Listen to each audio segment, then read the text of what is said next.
Hello, my name's Nancy Elwood. My company is Nature's Portal. And as you can see, I've got my new Nikon D500, Nikon's new flagship DX body in front of me, and I'm very excited about getting out and putting it through its paces. I thought for now I would just give you some preliminary observations and a few comparisons. The body, and of course everything comes in its usual Nikon gold box, a USB 3 cable, some cord protectors if you tether your body to the HDMI or USB cables, a D500 Nikon strap, the charger is the same as your D810, D7200. It's an MH25A charger. And the battery it comes with is still a EN-EL15, but the designation at the bottom is a little different. You will notice it is an Li ion 20. Let me see, this is the one. 20 on the bottom, as opposed to an Li ion 01 designation. I've used the Li ion 01 already. No problems. I have heard though that people have tried their third-party batteries and they do not work in the D500. So I'll move those out of the way. I thought first I might compare it with the D810 in front of you. And you might call it a baby 810. Extremely similar in size. You'd be probably hard-pressed to notice much of a difference. The weight is even very similar. The D500 with the battery is 1.9 pounds. The D810 with the battery is 2.2 pounds. Not a whole lot.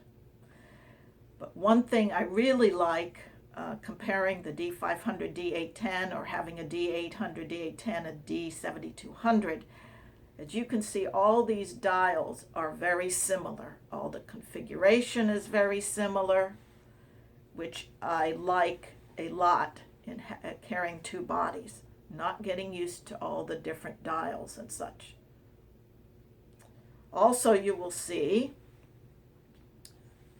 that Nikon has put a round viewfinder on the D500, the same as what the D810 has, or the D5 has, or the D4 has. As you notice, I have a DK19 cup that I really like because I sometimes wear glasses when I'm shooting, and I already have on order a DK19 cup for my D500. You can get those through Amazon at Nikon's brand. And as you can see, most of the buttons are the same except one main difference. They have moved the ISO button from the D810 that was over here to by the shutter release button over there. And as I was working through the controls and putting in some of my settings, there was a reason for them doing that. I usually have my camera body set up on an easy ISO setting. I do aperture priority 99% of the time. And when I have it set up on the 810, or I had that set up on my D7100 like that, I could be looking at my subject. And with the main command dial in the back, I could be adjusting my aperture. And with my sub-command dial, which is in the front, I could be adjusting my ISO accordingly, depending on what my shutter speed showed me and what I needed. Well, what they've done with the D500, I'll put this over here, with the D500 is they've put what's called an easy exposure compensation setting in, which means I can still do my main command in aperture priority, my main command dial back here, adjusting my aperture, but my front sub command in the easy exposure comp is how I can set my exposure compensation. To adjust the ISO, the reason they put this button up here is you can easily, with your shutter release finger, go to your ISO button, press it, and with your command dial, adjust your ISO. So it's a little bit of adjustment to get used to, but the most important thing is that I can keep looking at my subject, looking at the settings at the bottom in the viewfinder, and make my adjustments. I don't have to take my eye off of the viewfinder, and I can still make all my adjustments. Also, as you can see, and as everybody knew about, is the screen on the back adjusts, the angle adjusts. As you can see, easy, not flimsy feeling at all, easy to adjust, but firm adjustments, and then it just snaps in like that. It also has a touch screen. I've played with it a little bit. I went out and took a few pictures, and I'm afraid the only subject I could find for the moment was a lizard. So instead of the pet picture, I have my lizard pictures. So I put the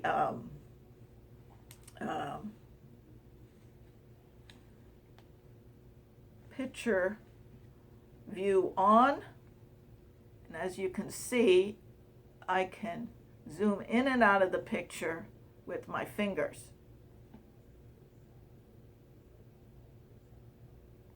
I can then, if I want to, if I press that, these arrows come up, and I can then go through my pictures.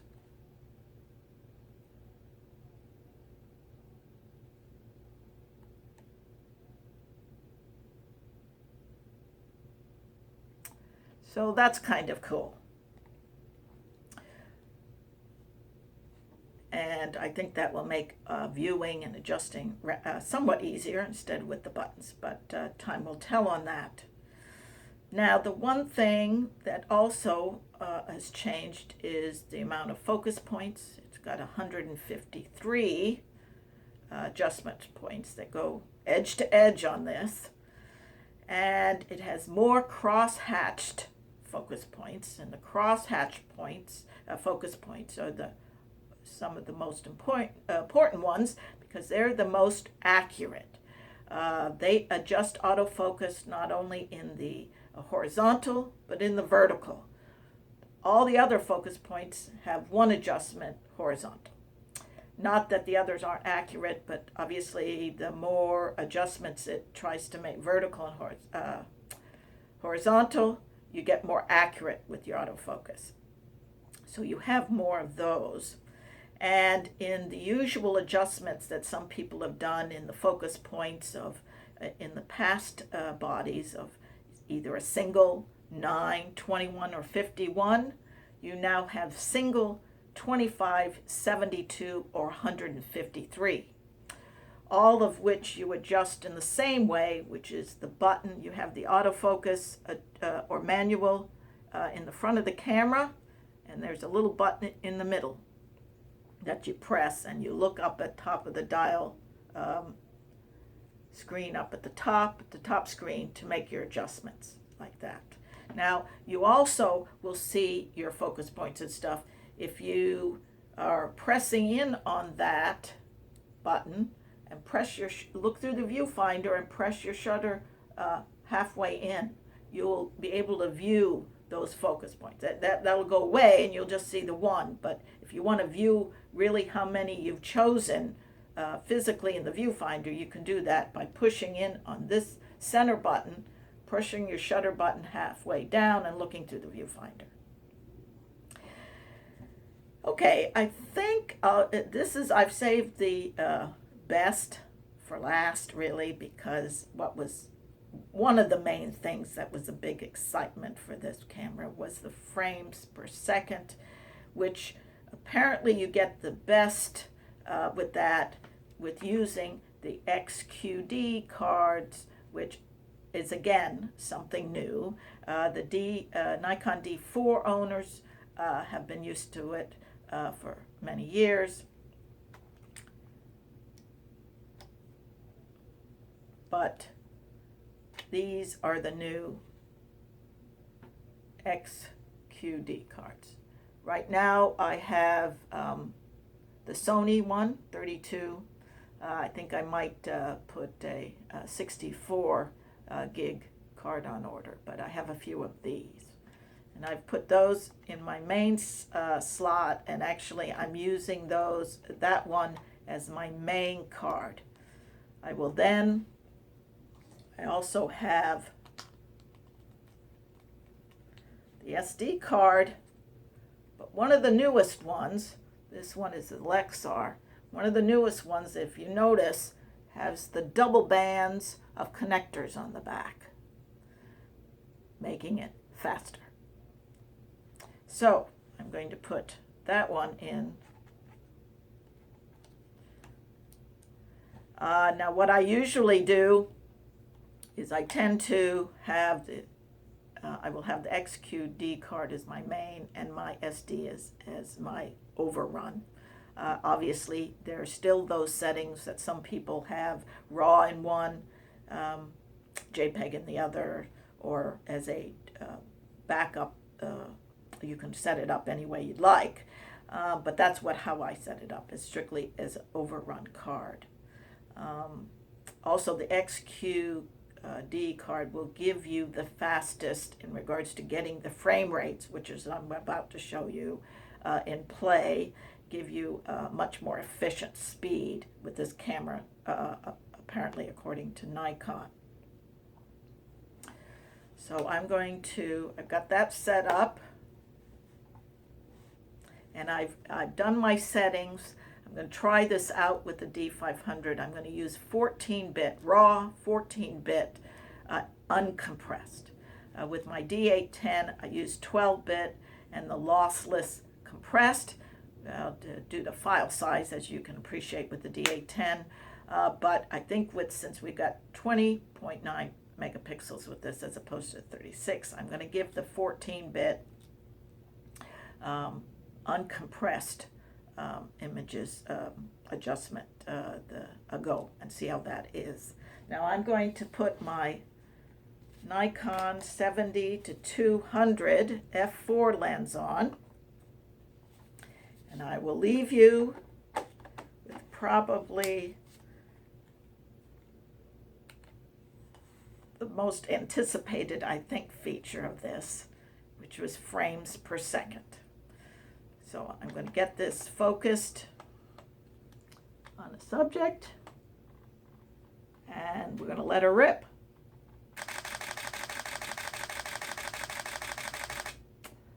Very sexy, I think. Now, I will be checking, obviously, as I'm working it with the field, the buffer and such like that, but I think that's all promise for great things to come, I think, with this body. Okay, take care, and look forward for more reviews and news on this new camera. Thank you.